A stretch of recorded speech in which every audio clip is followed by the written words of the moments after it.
제가 집을 사기 전에는 순자산이 주식, 채권, 금, 현금, 연금처럼 꽤 다양하게 구성돼 있었는데요. 그런데 집을 사고 나니까 부동산 비중이 압도적으로 커지면서 말 그대로 부동산 몰빵형 포트폴리오가 되어버렸습니다. 그래서 오늘은 먼지가 된 이 노란색 영역에 집중해서 이 파일을 어떻게 다시 키울지, 투자 포트폴리오를 완전히 처음부터 다시 짜보려고 하는데요. 그런데 그냥 막 짤 수는 없잖아요? 그래서 요즘 전문가들이 공통적으로 이야기하는 투자 방향을 먼저 살펴봤고, 이걸로 남편이랑 한바탕 이야기를 나눠봤습니다. 과연 저희는 어떤 포트폴리오를 짰을지 바로 가보시죠. 제가 요즘 여러 책이나 강의를 보면서 느낀 건 전문가마다 디테일한 전망은 조금씩 달라도 반복해서 나오는 이야기는 있더라고요. 크게 지정학적 리스크, 달러, AI, 그리고 양극화 이렇게 네 가지로 정리를 해봤는데요. 이런 흐름을 제 포트폴리오에 어떻게 반영할 수 있을지 하나씩 살펴봤습니다. 첫 번째는 지정학적 리스크입니다. 결론부터 말하면 석유나 천연가스 같은 에너지를 생산하는 기업을 포트폴리오에 넣어라. 이런 내용인데요. 전쟁이 장기화되면서 중동의 에너지 생산 시설이 많이 파괴됐고 호르무즈 해협까지 불안정해지면서 에너지 가격이 쉽게 내려오기는 어려울 거라는 거예요. 그럼 대한민국처럼 수입 의존도가 높은 국가들은 에너지 확보 경쟁이 치열해지면서 새로운 루트를 찾으려 하겠죠? 근데 미국은 에너지를 생산하고 수출하는 대표적인 국가야. 그럼 저 어디다 투자해요? 미국에 하세요. 두 번째는 달러에 대한 전망인데요. 지금 미국이 물가 때문에 금리를 쉽게 내리기 어려운 상황인데, 그렇다고 금리를 계속 높게 유지하면 경기가 둔화되고 국채 이자 부담이 커지기 때문에 고금리 기조를 오래 유지하기는 어렵다는 전망이 많은 것 같아요. 결국 언젠가는 금리를 낮출 가능성이 높으니까 달러 자산에 투자하라는 건데, 근데 문제는 달러 파워가 예전 같진 않다는 겁니다. 일단 미국 국채에 대한 수요가 예전만큼 탄탄하지 않고 중국을 비롯한 여러 국가에서 셀 아메리카를 외치는 동시에 트럼프까지 무역 적자를 줄이기 위해서 약달러를 이야기하고 있죠. 그래서 결론은 달러를 사세요. 근데 100% 믿지는 마세요. 세 번째는 AI입니다. AI가 새로운 성장 동력이 될 거라는 기대가 큰데요. 아직은 출혈 경쟁 중이라 누가 최종 승자가 될지는 알 수 없죠. 근데 AI 투자는 잘 들어보면 전문가들의 결론이 AI 관련 기업뿐만이 아니라 AI에 필요한 원자재나 에너지에도 같이 투자하라는 쪽으로 귀결이 되는 것 같아요. 누구는 인프라, 누구는 플랫폼, 누구는 현금 확보 이러는데 실제로 드러켄밀러는 AI 인프라에서 아마존, 알파벳 같은 플랫폼 기업 쪽으로 방향을 넓히고 있고 동시에 원자재 투자도 많이 하고 있죠. 근데 저 같은 개미들은 어느 한쪽에 확신을 갖고 베팅하기가 어렵단 말이죠. 그래서 일단 모르겠으면 양쪽 다 사. 마지막은 좀 뻔한 얘기일 수 있는데 K자 양극화입니다.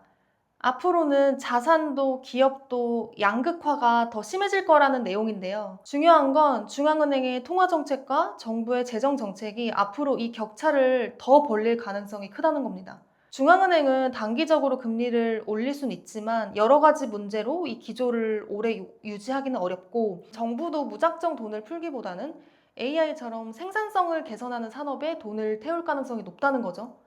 그래서 결국 금리가 떨어지면 자산 가격이 올라갈 거고 정부도 AI에 돈을 계속 투자할 거니까 달러 자산이나 AI 빅테크, 부동산처럼 K자 상단에 투자하라는 겁니다. 앞으로의 정책 방향도 잘하는 놈은 더 잘하게 해주고 가진 놈은 더 가지게 해줄게.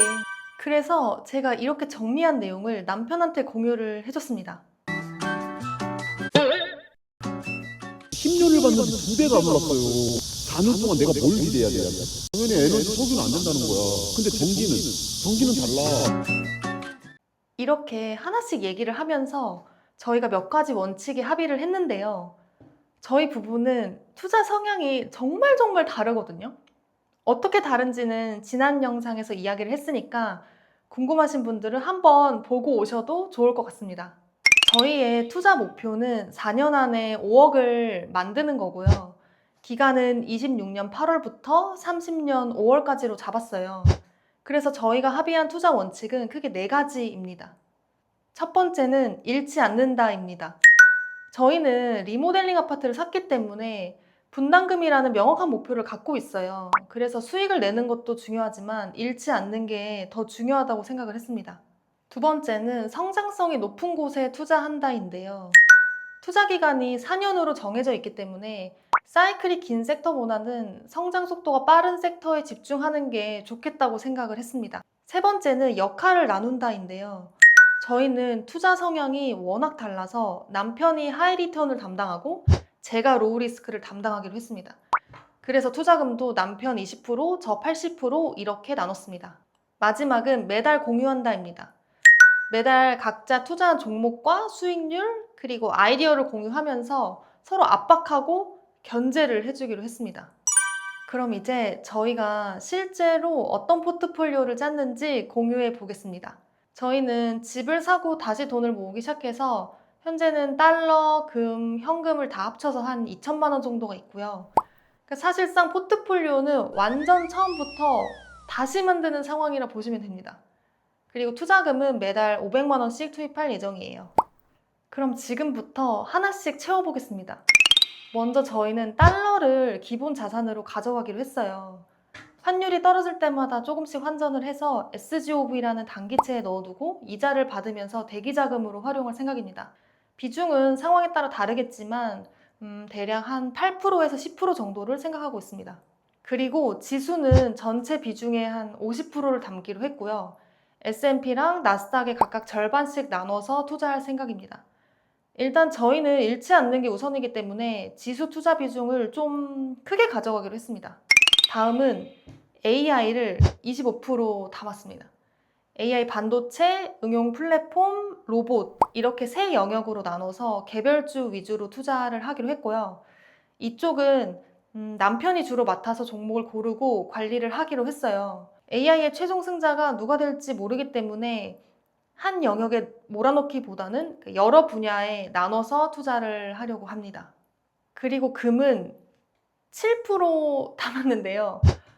저는 금이 되게 중요하다고 생각을 해서 비중을 좀 높이고 싶었는데 남편은 4년 뒤에 빼야 되는데 너무 많이 가져가는 거 부담스럽다고 해서 일단은 7%로 합의를 했습니다. 다음은 에너지인데요.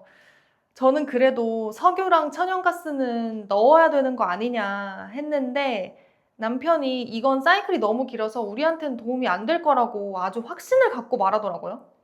그래서 석유나 천연가스 같은 전통 에너지보다는 차라리 AI 전력 인프라 쪽에 투자를 하기로 했습니다.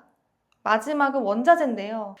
원자재는 가격을 움직이는 변수가 워낙 많아서 저 같은 보통의 투자자들이 투자하기는 좀 어려운 것 같아요.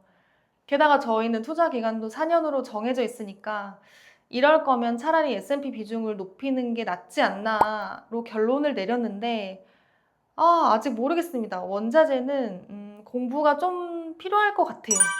오늘은 이렇게 투자 포트폴리오를 처음부터 다시 짜봤는데요.